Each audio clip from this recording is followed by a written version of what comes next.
Ya, assalamualaikum warahmatullahi wabarakatuh. Alhamdulillah, kita bisa bertemu di mata kuliah perilaku konsumen.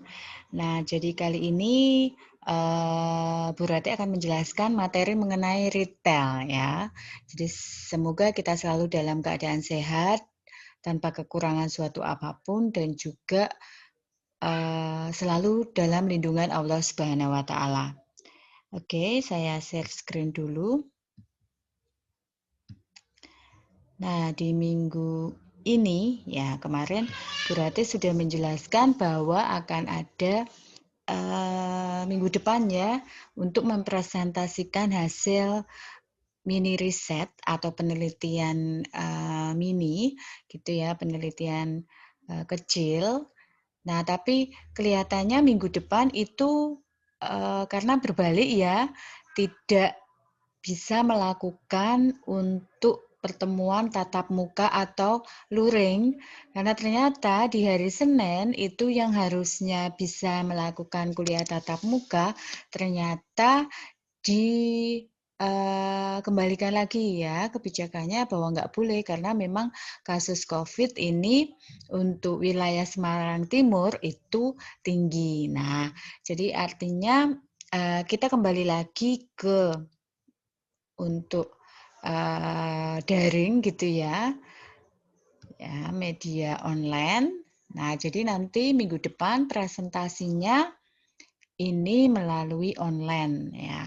Jadi mohon, panjenengan semua, ya kemarin ada 10 kelompok berarti minggu depan kita kuliah Zoom online ya, tidak tatap muka tetapi kuliah Zoom online, kemudian presentasi satu persatu. Ya, paling presentasi sekitar 10 menit ya satu kelompok. Jadi berarti hanya ingin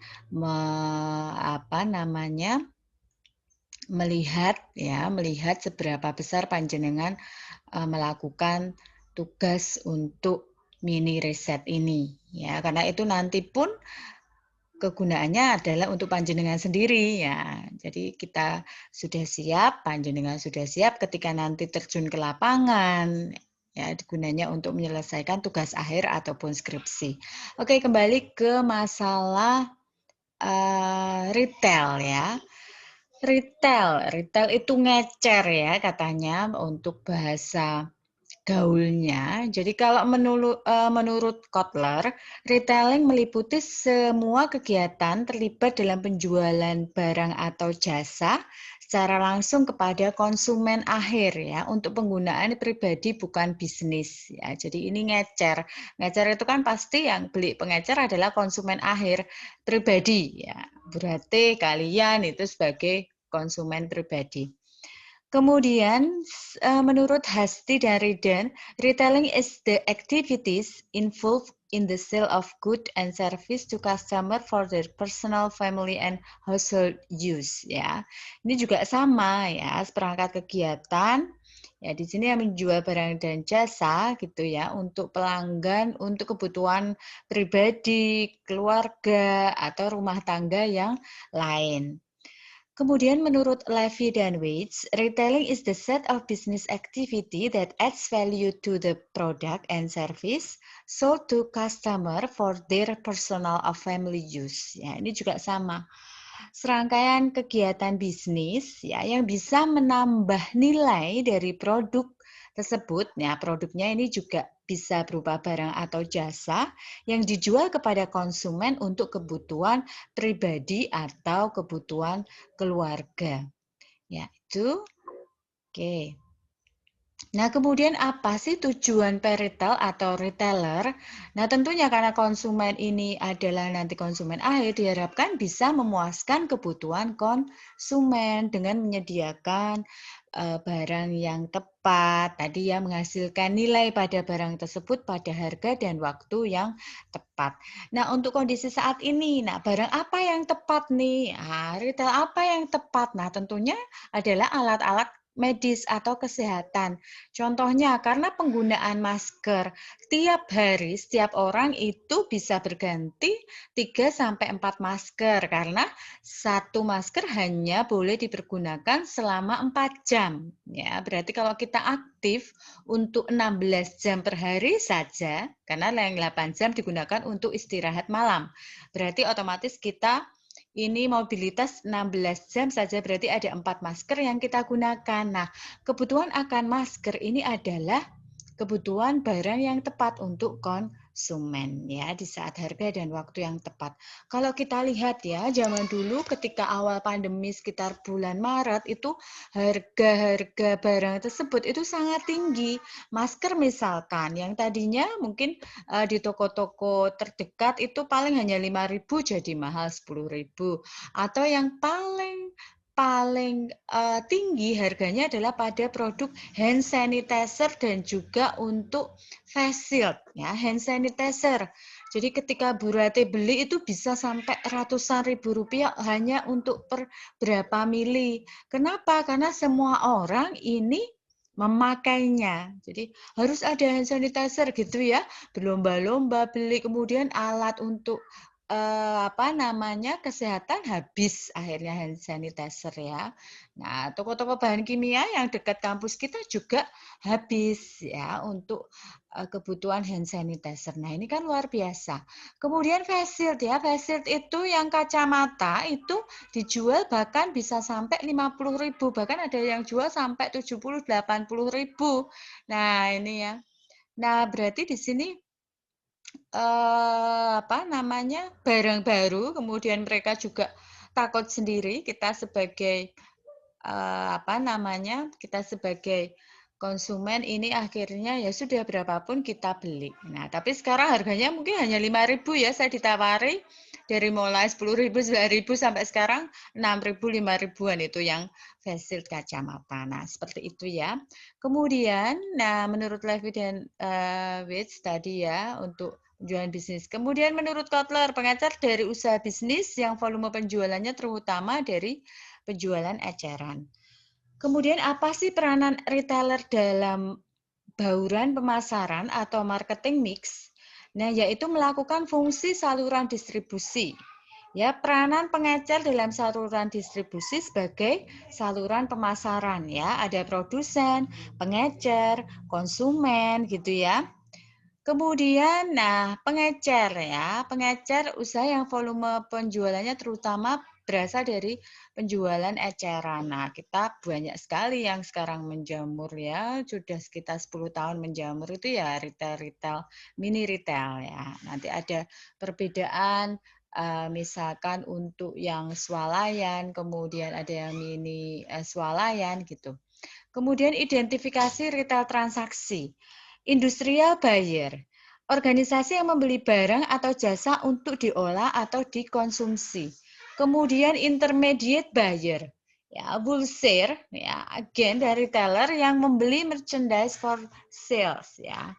Kemudian sell to organizational buyer, ya ini untuk wholesale transaction dan sell to final consumer adalah retail transaction. Ya, kalau industri buyer yaitu penjualannya untuk semua perusahaan. Jadi perusahaan misalkan perusahaan untuk perusahaan untuk misalkan garment gitu ya. Berarti di sini adalah industrial buyer. Kemudian intermediate buyer, wholesale atau retail. Nah, ini berarti nanti bajunya akan dipasarkan di outlet-outlet. Nah, itu.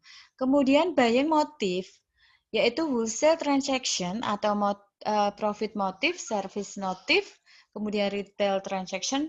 Nah, ini kebutuhan akan kepuasan dari pelanggan untuk menggunakan produk tersebut.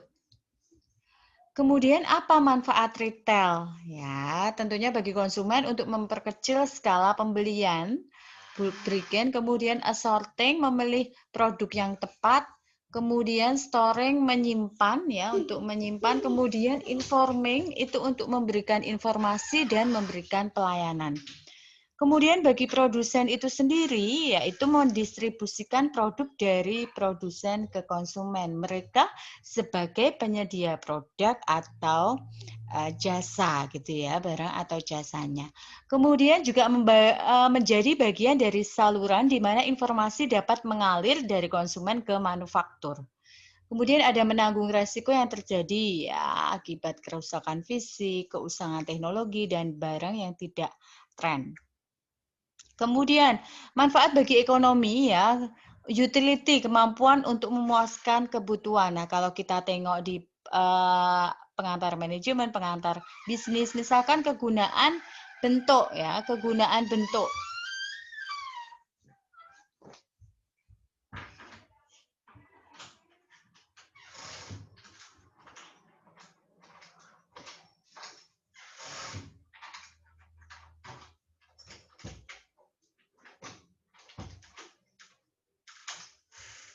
Ya, kegunaan bentuk gitu ya.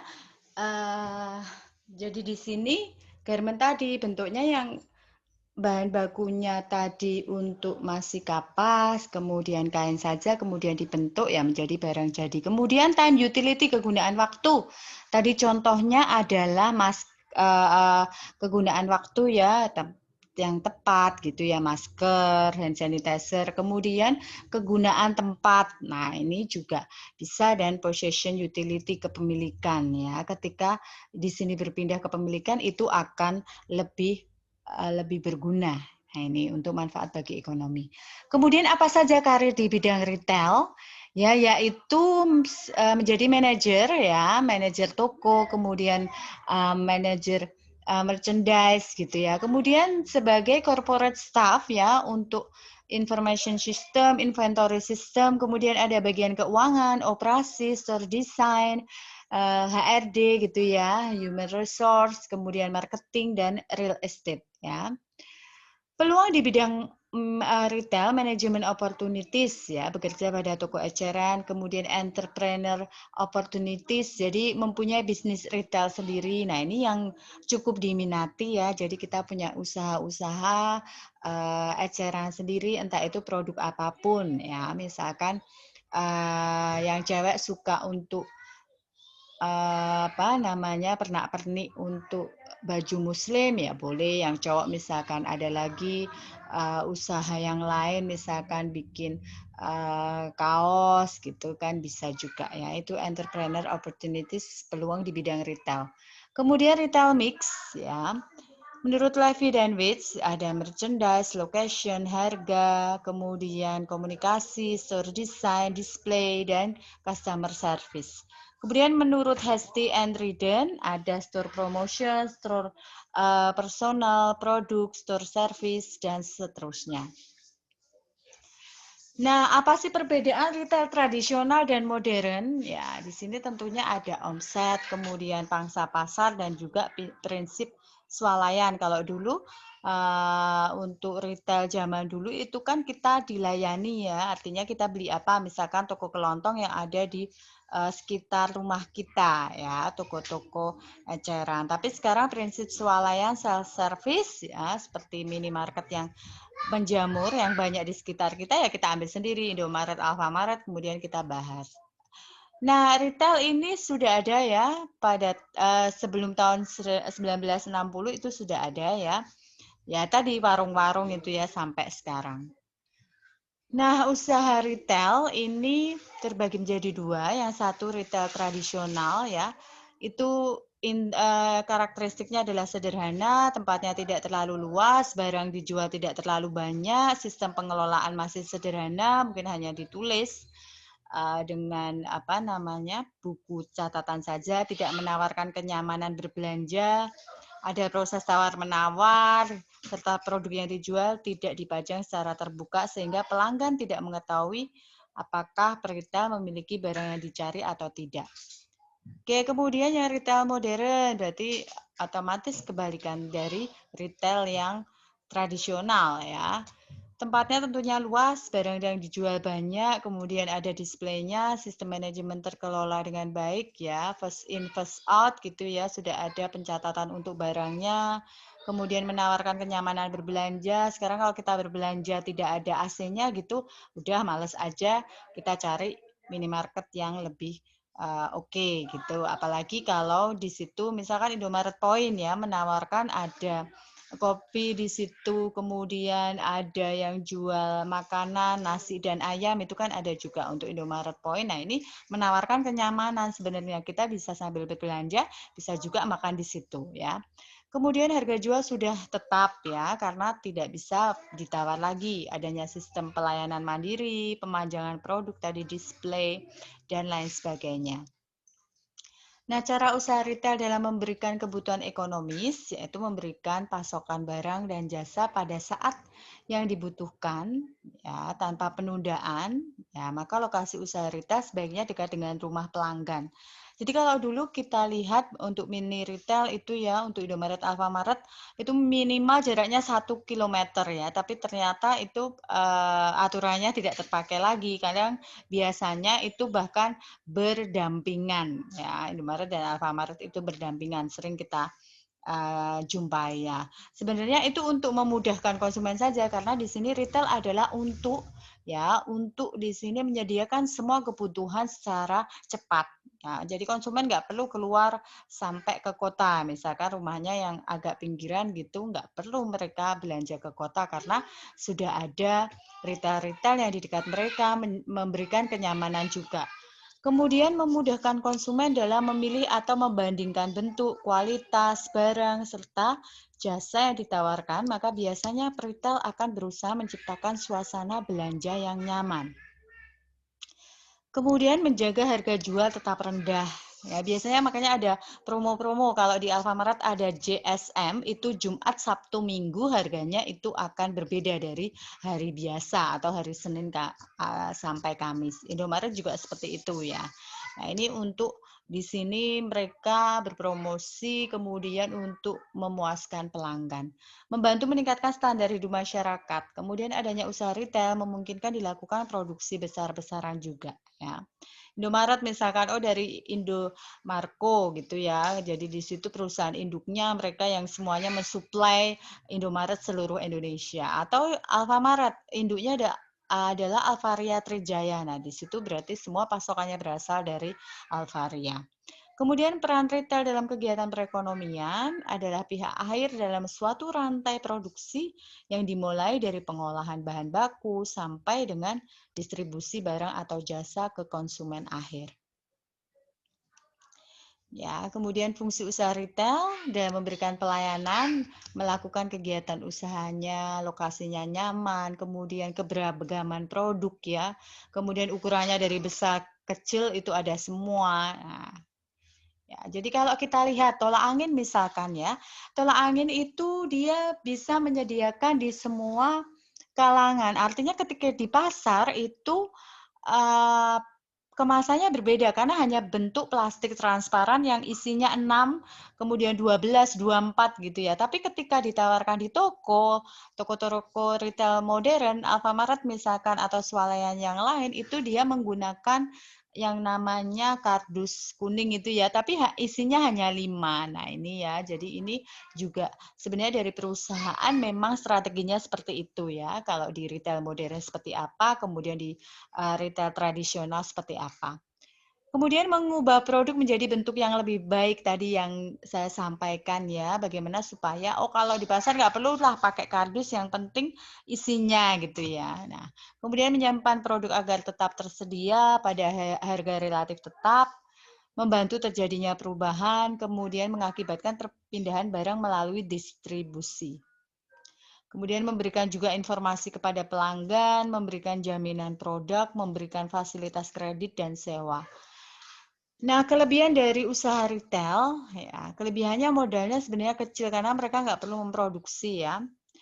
Ya, memproduksi dalam jumlah yang kecil, tidak kemudian industrial gitu, enggak ya. Bisa memproduksi sendiri, tapi biasanya kita hanya sebagai dropship saja. Kemudian umumnya lokasi usaha retail strategis karena harus dekat dengan konsumen akhir. Hubungan antara retail dengan pelanggan cukup dekat karena komunikasi dua arah. Oke. Kemudian, nah, Ini kurang bisa memperhatikan aspek pengelolaan usahanya, ya kelemahannya administrasi kurang, ya tidak terlacak kalau misalkan retail tradisional, promosi tidak dapat dilakukan secara maksimal, ya itu ya. Oke, kemudian untuk perundang-undangnya, peraturan presiden ini nomor 112 tahun 2007, ya, untuk penataan pembinaan pasar tradisional, pusat perbelanjaan, toko modern. Nah, ini sebenarnya menetapkan zona untuk pasar tradisional. Nah, batasan ya, kalau minimarket itu kurang dari 400 meter persegi, ini contohnya Indomaret, Alfamaret. Kalau supermarket itu Superindo misalkan ya, itu antara 500 meter persegi sampai 5.000 meter persegi. Kemudian hipermart ya, ini hipermart itu di atas 5.000 meter persegi.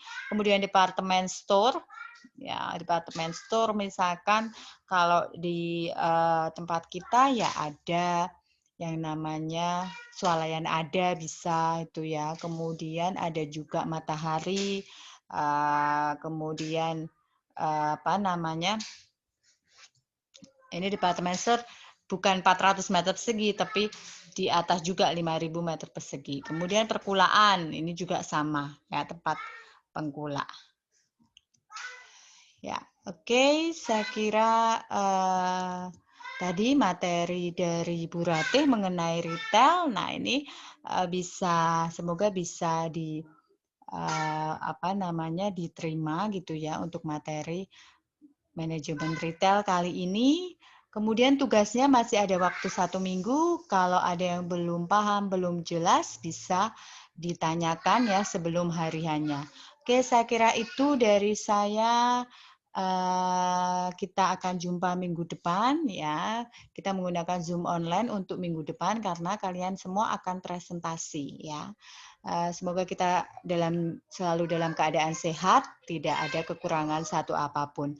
Billahi taufik wal hidayah. Assalamualaikum warahmatullahi wabarakatuh.